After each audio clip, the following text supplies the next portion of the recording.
दोस्तों head teacher examination के DElEd के सिलेबस के अंतर्गत यूनिट 2 का topic number 5 Jyotiba Phule Hunter आयोग को दिया गया बयान शैक्षिक, सामाजिक और सांस्कृतिक असमानताओं को रेखांकित करते हुए। दोस्तों इस टॉपिक का मैं आज इस वीडियो में आपको एमसीक्यू बताने जा रहा हूँ।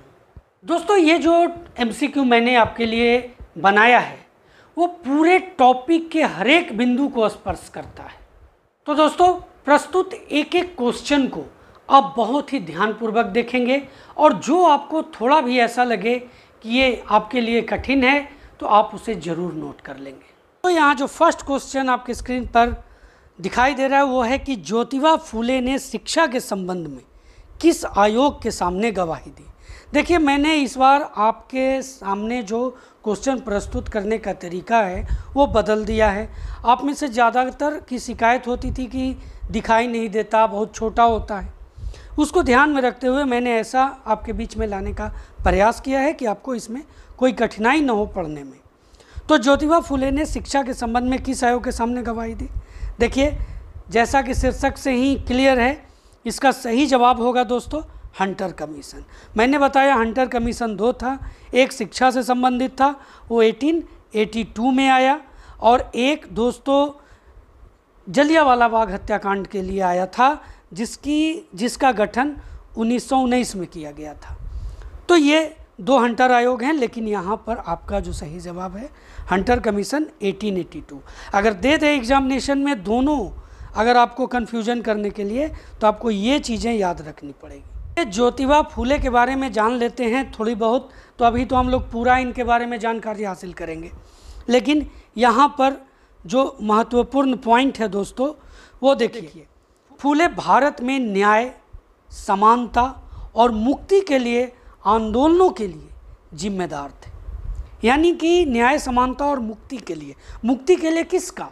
मुक्ति के लिए जो दलित वर्ग थे, जो क्षुद्र थे, जो स्त्री की स्थिति खराब थी उस समय स्त्रियों की, उन सबके मुक्ति के लिए जो आंदोलन इन्होंने चलाया उसके लिए जिम्मेदार थे। मजदूरों, अछूतों और महिलाओं की स्वतंत्रता की मांग करने वाला पहला व्यक्ति जो थे वो ज्योतिबा फुले थे।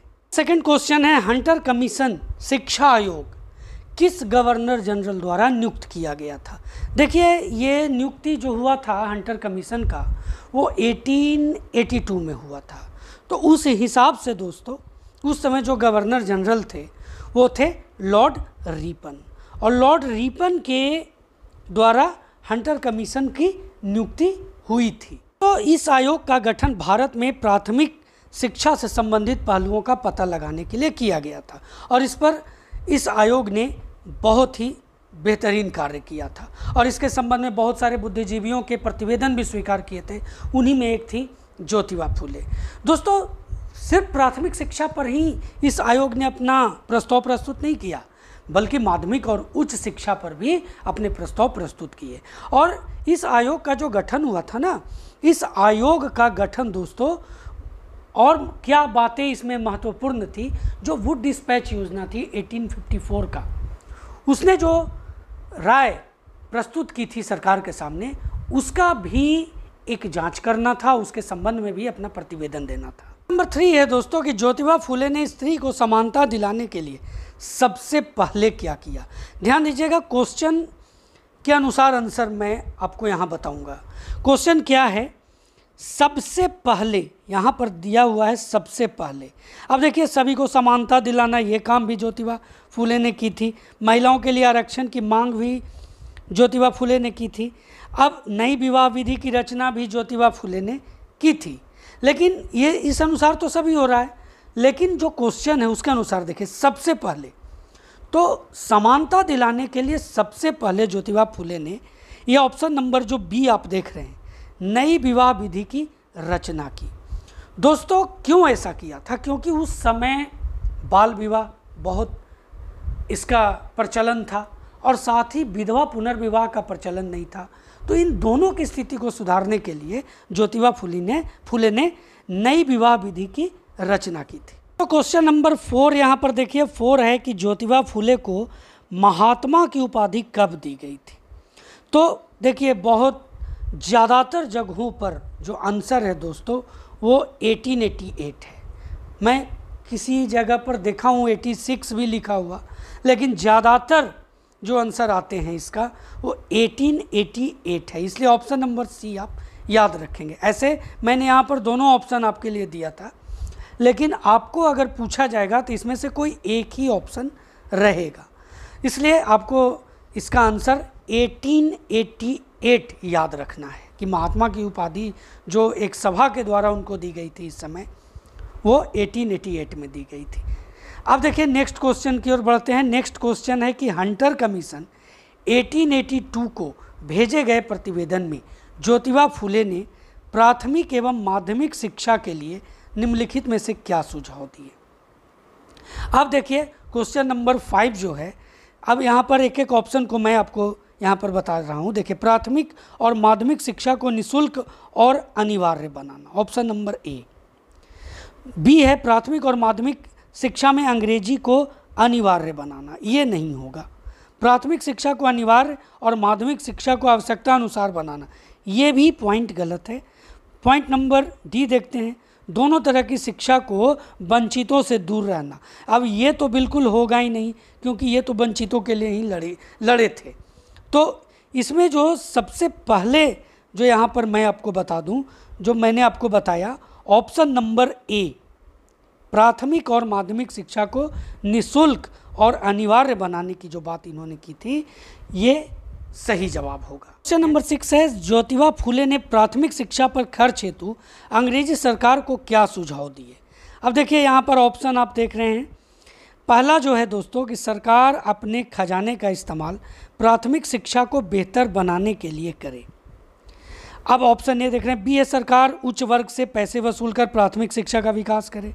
सरकार प्राथमिक शिक्षा के लिए अलग से फंड की व्यवस्था करे। डी है कि सरकार जो किसानों से टैक्स लेती है उसका केवल प्राथमिक शिक्षा पर ही खर्च करे। ये बातें जो है उसका आधा हिस्सा, ध्यान दीजिए, उसका आधा हिस्सा वो प्राथमिक शिक्षा पर खर्च करे। तो जो क्वेश्चन नंबर 6 आप यहाँ पर देख रहे हैं, उसका सही जवाब जो है दोस्तों वो ऑप्शन नंबर डी है कि सरकार जो किसानों से टैक्स लेती है उसका आधा हिस्सा केवल प्राथमिक शिक्षा पर खर्च करे। ऐसा कहना था ज्योतिबा फुले का प्राथमिक शिक्षा पर खर्च हेतु अंग्रेजी सरकार को जो सुझाव दिया था। अब क्वेश्चन नंबर 7 की ओर बढ़ते हैं। 7 क्या है? 7 है दोस्तों कि हंटर कमीशन को भेजे गए निवेदन में ज्योतिबा फुले ने प्राथमिक विद्यालय के शिक्षक को किस वर्ग से चुनने की मांग की? अब देखिए बहुत ही ज़बरदस्त क्वेश्चन है। प्राथमिक विद्यालय के जो शिक्षक हैं वो किस वर्ग से चुनने की मांग की? अभी ये मैं आपको बता दूं कि जो पहले जो शिक्षक थे वो किसके बारे में मैं बता रहा हूँ? ज्योतिबा फुले के बारे में। उनके समय में जो शिक्षक थे दोस्तों, उन्होंने बहुत मेहनत किया है और उसमें इन्होंने अपनी पत्नी का भी ज़बरदस्त योगदान लिया है। तो देखिए प्राथमिक शिक्षा में जो शिक्षक जो थे उस समय वो ज़्यादातर उच्च वर्ग के और ब्राह्मण वर्ग के होते थे और इसीलिए इसका ये विरोध किए थे। तो इसके अनुसार देखिए जो ऑप्शन ये है कि उच्च वर्ग के, तो ये तो थे ही, तो ये तो होगा नहीं। किसान वर्ग के, इन्होंने मांग की थी किसान वर्ग को लेकर के कि किसान वर्ग से भी शिक्षक होने चाहिए। मध्यम वर्ग की जो बात आ रही है यहाँ पर आप देख रहे हैं, तो मध्यम वर्ग से भी इन्होंने कहा था। अब सभी वर्ग, तो ऑप्शन नंबर डी जो है दोस्तों वो सही जवाब होगा। इन्होंने कहा था कि सभी वर्ग से शिक्षक लिए जाए, यानी समाज का हर तबका प्राथमिक शिक्षा के योगदान में अपनी भूमिका निभाए as a teacher.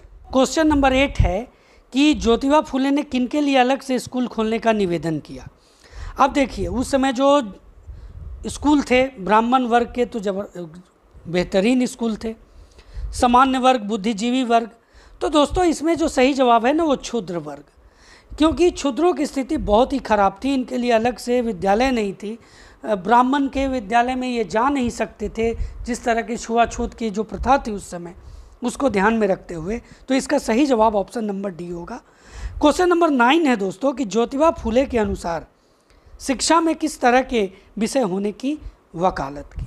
Jyotiba Phule ने शिक्षा में किस तरह के विषय होने की वकालत की, ये यहाँ पर ऑप्शन आप देख रहे हैं कि ग्रामीण क्षेत्रों के लिए स्वतंत्र शिक्षा व्यवस्था हो, गणित, इतिहास, भूगोल, व्याकरण का प्रारंभिक ज्ञान कराया जाए, कृषि संबंधी हर तरह का ज्ञान दिया जाए, साथ ही साथ नीति, आरोग्य शास्त्र जो है और सामान्य ज्ञान का भी ज्ञान दिया जाए। तो जितना भी आप यहाँ पर ऑप्शन देख रहे हैं वो सब होगा, यानी ऑप्शन नंबर डी इसका सही जवाब होगा कि ज्योतिबा फुले के अनुसार जो शिक्षा में विषय के बारे में उन्होंने बात की, जो उन्होंने वकालत की, वो इन सब को उसमें सम्मिलित इन्होंने किया। क्वेश्चन नंबर 10 की ओर बढ़ते हैं। 10 क्या है? 10 है हंटर आयोग 1882 के गठन का मुख्य उद्देश्य क्या था। अब देखिए यहाँ पर जो मैं ध्यान आपको यहाँ पर बता रहा हूँ 1854 की, शुरू में ही मैंने आपको बताया भी, 1854 के वुड्स डिस्पैच की जो शिक्षा नीतियाँ थी उसमें सुधार का मूल्यांकन जो करना था, जो सुधार के बारे में वुड डिस्पैच ने बताया था उसका मूल्यांकन करना था। भारत देश में शिक्षा की सही जानकारी एकत्र करना और इस स्थिति का अध्ययन करना, भारत के निवासियों के लिए व्यापक शिक्षा नीति निर्धारित की जाए, उपरोक्त सभी। अब देखिए यहाँ पर आप जो भी चीज़ें देख रहे हैं सब सही है, इसलिए ऑप्शन नंबर डी इसका सही जवाब होगा। तो क्वेश्चन नंबर 11 है ज्योतिबा फुले ने अपना प्रार्थना पत्र हंटर आयोग को कब भेजा। यहाँ डेट वाइज आपको याद रखना जरूरी है दोस्तों, ये बहुत ही इंपॉर्टेंट क्वेश्चन है, आपको इसको याद रखना चाहिए। इसका सही जवाब है ऑप्शन नंबर ए 19 अक्टूबर 1882। ये आप बिल्कुल नोट कर लें इसको। क्वेश्चन नंबर 12 है कि ज्योतिबा फुले के जीवन का उद्देश्य क्या था। अब देखिए यहाँ पर जो आप ऑप्शन देख रहे हैं कि स्त्रियों को शिक्षा का अधिकार प्रदान करना, ये बिल्कुल सही होगा।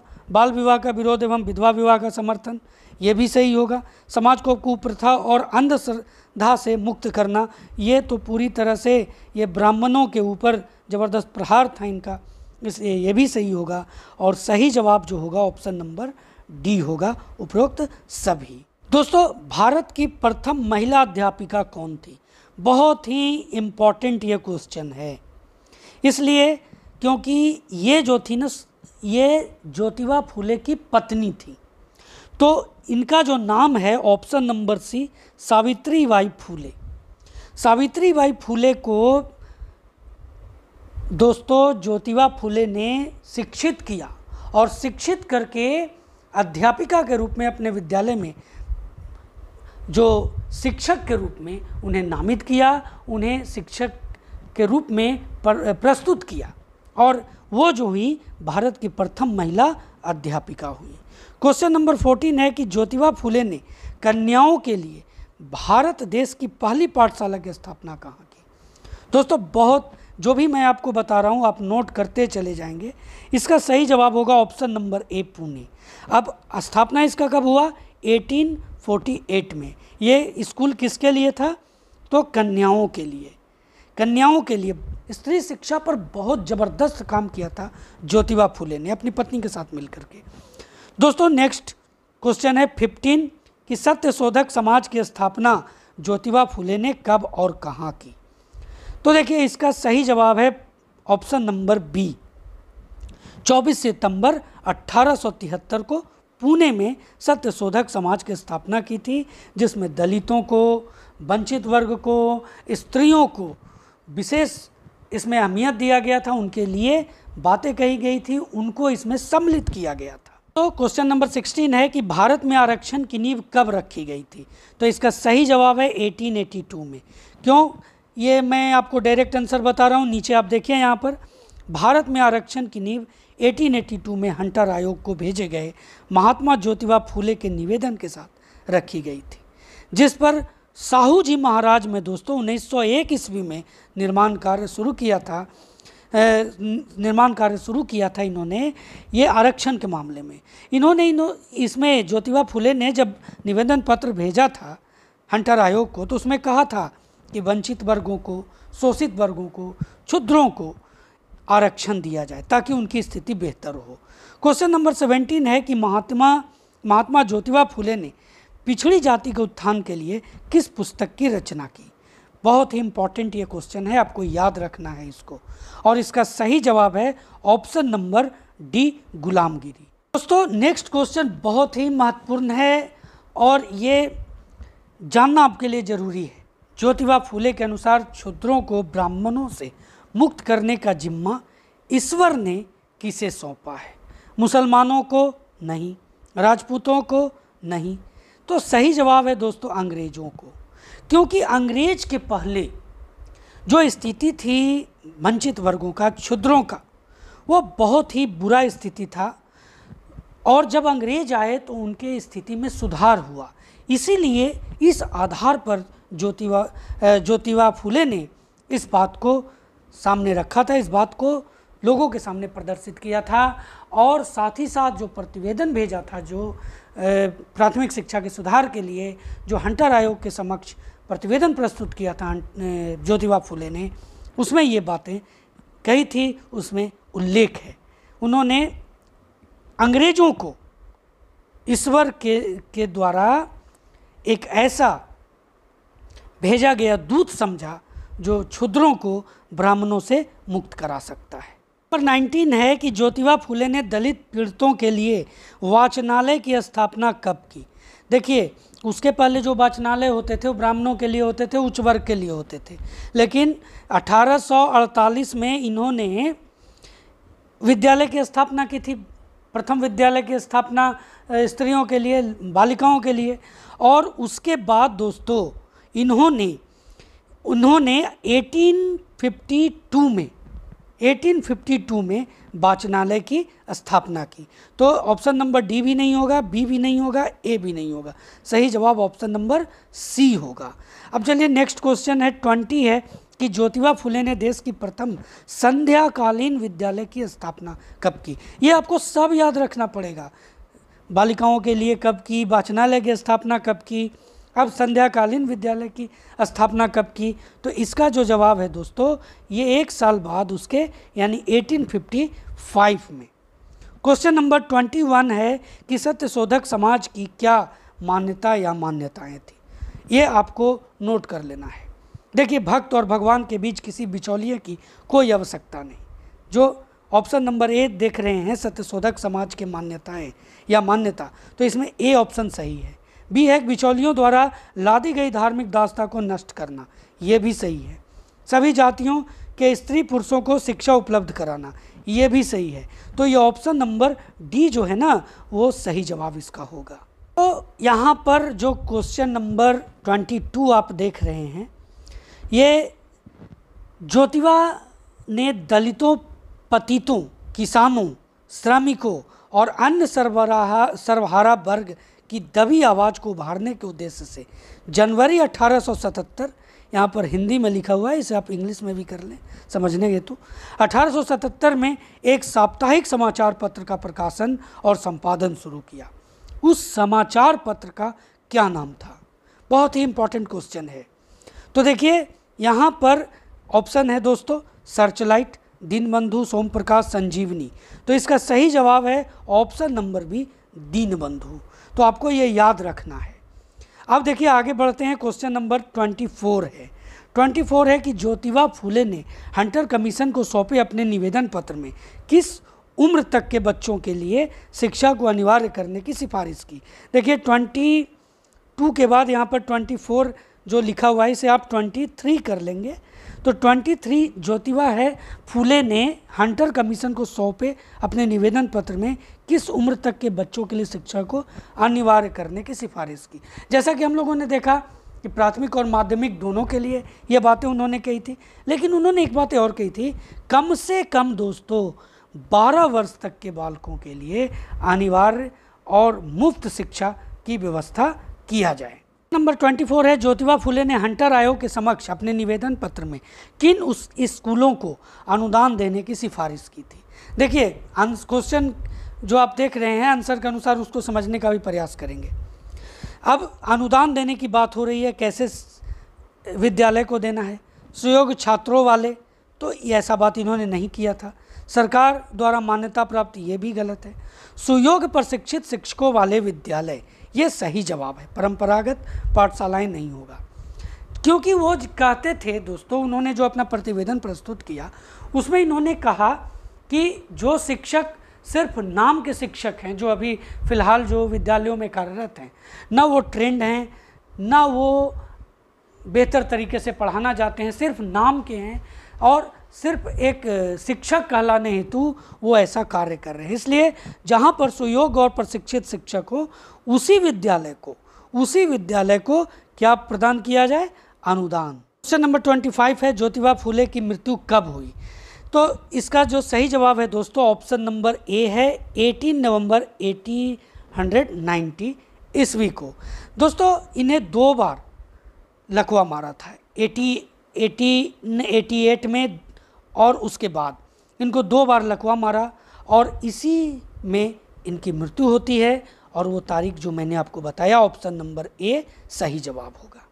तो दोस्तों यह था MCQ ज्योतिबा फूले हंटर आयोग को दिया गया बयान शैक्षिक, सामाजिक और सांस्कृतिक असमानताओं को रेखांकित करते हुए। दोस्तों मैं उम्मीद करता हूं कि आपके आने वाले एग्जामिनेशन के लिए ये जो 25 क्वेश्चंस का MCQ है ये आपके लिए फलदायी हो, लाभदायक हो।